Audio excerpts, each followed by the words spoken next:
MP board class 10th वाले सभी students के लिए, सभी प्यारे भैया बहनों के लिए त्रैमासिक परीक्षा पेपर आ चुका है और वह है गणित विषय का। प्यारे छात्रों, प्यारे विद्यार्थियों, ऐसा प्रश्न पत्र आप सभी बच्चों को मेरे द्वारा बताया जा रहा है जो आपको अपनी त्रैमासिक परीक्षा में देखने को मिलेगा। तो आप सभी छात्रों से बस मेरी छोटी सी रिक्वेस्ट है कि आप इस क्वेश्चन पेपर को पूरा ध्यान से देखेंगे और अच्छे से एग्ज़ाम देने जाएंगे, क्योंकि ये जो क्वेश्चन पेपर मैं बता रहा हूँ यहाँ से आपकी परीक्षा में 100% क्वेश्चन बनने वाले हैं और आज पूछे भी जाएंगे। तो बिल्कुल आप पूरा पेपर देखें और अच्छे से याद करें। चैनल पर जो बच्चे हमारे साथ नए जुड़े हुए हैं तो सभी विद्यार्थी चैनल को सब्सक्राइब जरूर करके रखें, क्योंकि हमारे द्वारा जो प्रश्न पत्र बच्चों को बताए जाते हैं वो प्रत्येक वर्ष पूछे भी जाते हैं। इसलिए आप ये पूरा पेपर देखेंगे और अच्छे से याद करेंगे।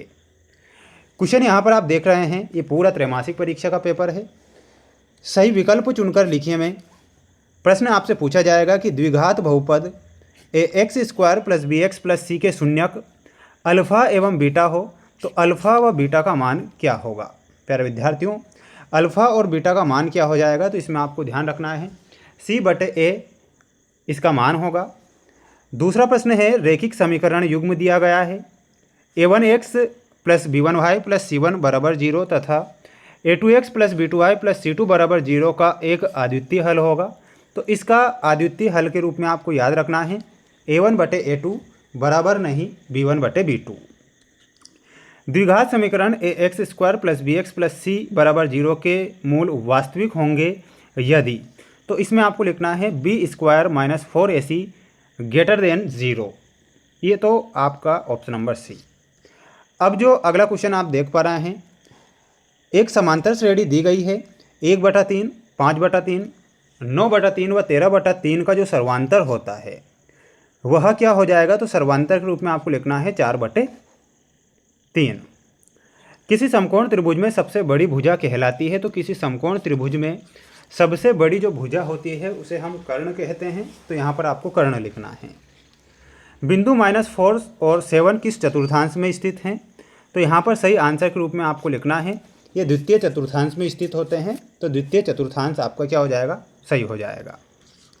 इसके बाद जो आप रिक्त स्थान देख रहे हैं इन्हें आप ध्यान से देखेंगे कि यदि √p एक अपरिमेय संख्या है तब p किस प्रकार की संख्या होगी। तो इसमें आपको लिखना है p जो संख्या होगी वो कैसी हो जाएगी, ये अभाज्य संख्या हो जाएगी। तो आपको क्या लिखना है, अभाज्य।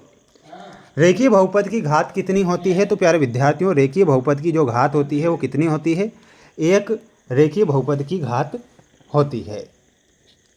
किसी द्विघात समीकरण ax² + bx + c का विविक्तिकर क्या होगा, तो इसका जो विविक्तिकर है इसमें आपको लिखना है b² - 4ac। समांतर श्रेणी 7, 13, 19, 205 पदों तक जाएंगे। टोटल पदों की संख्या क्या हो जाएगी, तो इसमें आपको लिखना है 34 टोटल पदों की संख्या।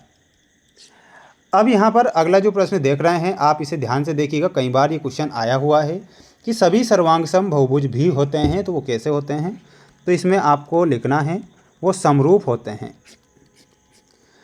त्रिभुज R वाले वृत्त के एक त्रिज्यखंड जिसका कोण अंशों में थीटा है के त्रिज्यखंड का क्षेत्रफल क्या होगा, तो इसका जो क्षेत्रफल होगा इसमें आपको लिखना है θ/360 × πr²। अगला है सत्य और असत्य चुनकर लिखिए में। क्वेश्चन नंबर फर्स्ट कि एक वृत्त की केवल 2 समांतर स्पर्श रेखाएं हो सकती है, तो ये आपको क्या लिखना है, असत्य लिखना है। क्या लिखना, असत्य। किसी घटना की प्रायिकता का मान सदैव 1 से बड़ा होता है, तो ये भी आपका क्या हो जाएगा, गलत हो जाएगा। तो इसमें असत्य लिखना है। शंकु का आयतन 1/3 πr² है, तो ये आपका सही आंसर है। उन्नयन कोण सदैव एक न्यून कोण होता है, तो बिल्कुल उन्नयन कोण सदैव एक न्यून कोण होगा। माध्यक बहुलक एवं माध्य में संबंध 3 माध्यक बराबर बहुलक + 2 माध्य होता है, तो ये भी आपको क्या लिख कर आना है, सत्य। E एवं E- परस्पर पूरक घटनाएं हैं, तो यहाँ पर आपको क्या लिखना है, सही लिखना है। अब आप इसका एक स्क्रीनशॉट ले सकते हैं। अब ये आपकी जोड़ी है जो आपको परीक्षा में दी जाएगी। चतुर्थांश का क्षेत्रफल आपसे परीक्षा में पूछा जाएगा, तो इसका जो क्षेत्रफल होता है 1/4 πr²। वर्ग का क्षेत्रफल भुजा का वर्ग। अवनमन कोण, अवनत कोण, tan 30 डिग्री / कोट 60 डिग्री का मान क्या होता है, 1 होता है। Sine square 20 degree plus cos square 20 degree का मान कितना होता है? 1 होता है। कोस थीटा बटे साइन थीटा का जो मान हो जाएगा वह क्या हो जाएगा? तो इसमें आपको मिलाना रहेगा और वो हो जाएगा कोट थीटा। तो ये आपकी जोड़ी आने वाली है आपकी त्रैमासिक परीक्षा में। अब यहाँ पर आप देखिएगा, ये एक वाक्य में उत्तर लिखे वाले क्वेश्चन भी आएंगे, तो ध्यान से देखना है। किसी समांतर श्रेणी का n पदों का योग ज्ञात करने का सूत्र क्या होता है? तो सूत्र आपको लिखना है Sn बराबर n/2 का whole square 2a plus bracket n-1 d का होल स्क्वायर। थेल्स का प्रमेय या आधारभूत समानुपातिकता प्रमेय का कथन क्या होता है? तो लिखना है किसी त्रिभुज की एक भुजा के समानांतर अन्य दो भुजाओं को प्रतिच्छेद करने के लिए एक रेखा खींची जाए तो ये भुजाएं एक ही अनुपात में विभाजित हो जाती है। तो ये आपको आधारभूत समानुपातिक प्रमेय का कथन क्या करना है? लिख कर आना है। स्पर्श रेखा और स्पर्श बिंदु से जाने वाली त्रिज्या के बीच बने कोण की माप कितनी होती है?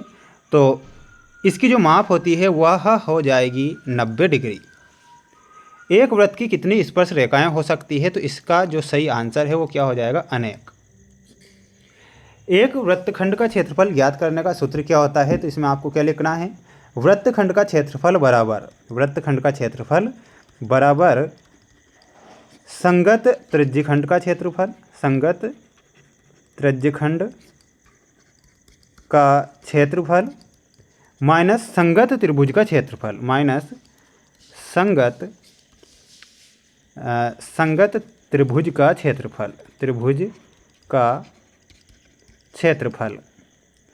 द्विघात बहुपद ax² plus bx plus c बराबर 0 के शून्यकों का योग का सूत्र क्या होता है? तो इसमें आपको लिखना है -b/a। तो ये आपको लिखना है। तो ये कुछ महत्वपूर्ण और मोस्ट इम्पोर्टेंट क्वेश्चन थे जो कि मेरे द्वारा यहाँ पर समस्त बच्चों को बताए गए हैं। आपसे मेरा कहना है कि आप इन्हें अच्छे से पढ़ेंगे तो अच्छे नंबर आप ला सकेंगे। कुछ क्वेश्चन जो बच रहे हैं उनके जो आंसर है आपको नेक्स्ट वीडियो में बता दिए जाएंगे, इसलिए आप चैनल के साथ ज़रूर जुड़ें। तब तक आप इस सेट पेपर को याद करें। जय हिंद।